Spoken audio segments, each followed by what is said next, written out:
Yeah, sorry, I got a phone call while that other video was happening. So, like I was showing, oh wow, PS1.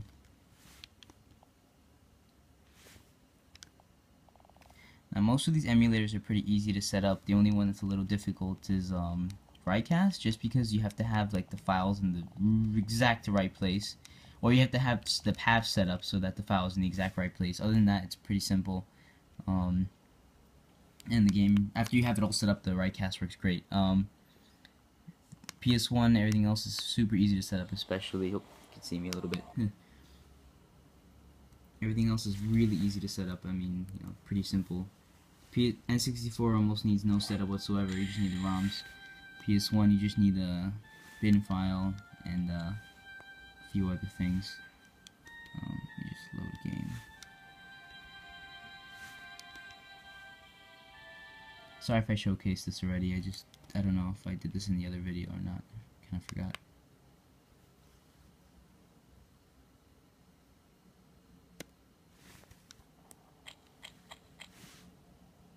Oh yeah. Oh wait, I did. Sorry. So you know what? I'm just gonna get out of here.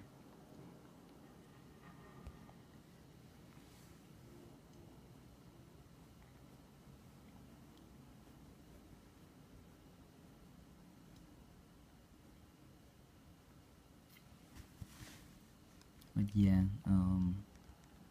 everything works fantastic. Last thing I'm gonna showcase is an Android game. This is Dead Trigger. It works with the screen.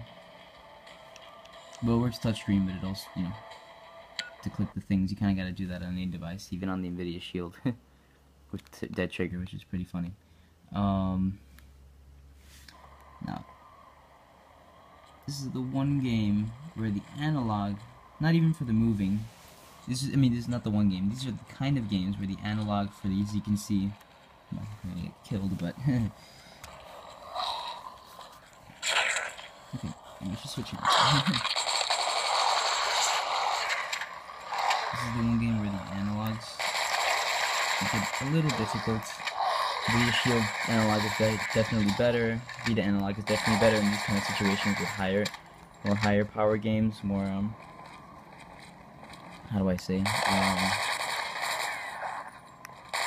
Android. I mean, well, you know, more modern games. Sorry, that use the analogs more for like accuracy. It's not bad, but like it's not the best. It's workable though, in the sense that like you can use it. Like I've gotten through levels of Dead Trigger with the analogs, and I haven't, like, let's say, died that often.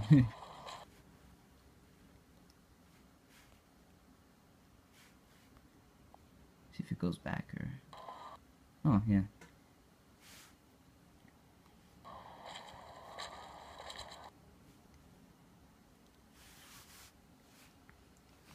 One sec, sorry.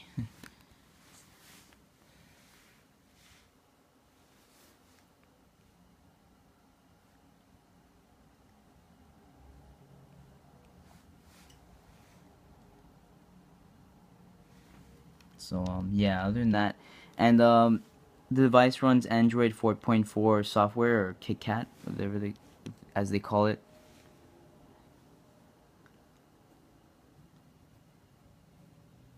And the Wi-Fi strength is pretty great, you know, much better than the JXD S5110B. I was able to stream movies. I didn't really try like computer streaming or anything like that, you know. I did stream a few movies on an app, and it worked flawlessly. It was great. This is the Wi-Fi is probably about the same as, let's say, a Galaxy S2-ish kind of thing. I never had one, but I'm just guessing. But yeah, so let's see, everything else. Oh, that's pretty much everything. It can download, by the way, it has full Google functionality, Google Play functionality, so I could be able to download, let's say, like the Walking Dead video game, which is free for all Android users, by the way. Download movies, see movies. Now, the last thing I will comment about, the screen. Like, I think I mentioned it before, but gonna mention it again, because I had an NVIDIA Shield, I had a Vita. The screen is obviously not up to par with, let's say, a Vita. with the whole thing with the viewing angles taken into account, and definitely not up to par with the NVIDIA Shield. But that's not doesn't mean it's a bad screen. It's a actually really good screen. Like I mentioned, TFT, so the viewing angles, and also it's like, I don't know how to describe this, but if you ever had those old school devices where it seems like the screen is actually below the screen somewhere and the glass is like above it. Sorry, I don't know if you can I don't know if you can see that, but it's kind of hard. You kind of have to just have it to see it, like that whole thing that I'm talking about. But the colors are good. It's not as vivid, like I said, as the other devices, but it's great. It's a great screen, especially the things that look best on this. I will say, PS1 looks great on this. Ironically enough, a lot of the newer stuff looks great on this. Like let's say N64, Rycast, like they look great, you know. But ironically enough, the things that look just not bad, but they don't look as good as the other things. Let's say the SNES and the NES, especially the NES, which actually I didn't even click on NES yet.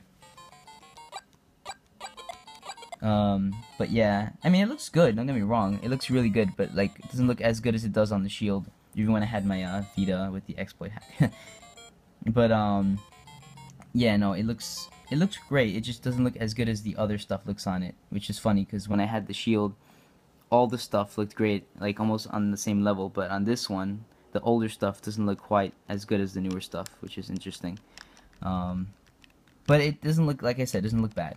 It's I forget how much the screen resolution is, but yeah, sorry about the length of the video. This is my first time doing a review of this kind of device, but yeah, this is a great device. I would definitely consider, if you're thinking about buying a Vita just to play PS1 classics, I would suggest, like I kind of did, which is kind of foolish. I would suggest picking up this device, because this device you can play, like, you know, any PS1 game ever made, because the ESPXE functionality is actually, I mean, compatibility is like almost 99% or something like that. And you can play pretty much every other console. So like if you're looking for something to play retro games, this is a great device. I mean, it's a slim form factor. If you didn't like the NVIDIA Shield's form factor, then you know I would definitely go for this device. It would be cool if they would eventually release a future device with a 5-inch device with, let's say, a TFT, LCD or a LED screen or something, you know, with IPS screen. Sorry, that's what I was thinking of. But you know, for what it is, it's not bad. I mean, for, you know, 99 or 89, I think they're selling it for now on WillGo. It went out of production for a while, but now it's back in production. It's 89 on WillGo. It's on AliExpress. I think it's also 89 or something like that. I think it's actually 100 and something. I got this one off AliExpress, and it was 105. So I would suggest buying it off WillGo. They're a trustworthy source. But yeah, other than that, yeah, this is a great retro device. I would definitely suggest picking it up, and thanks for watching, and happy holidays.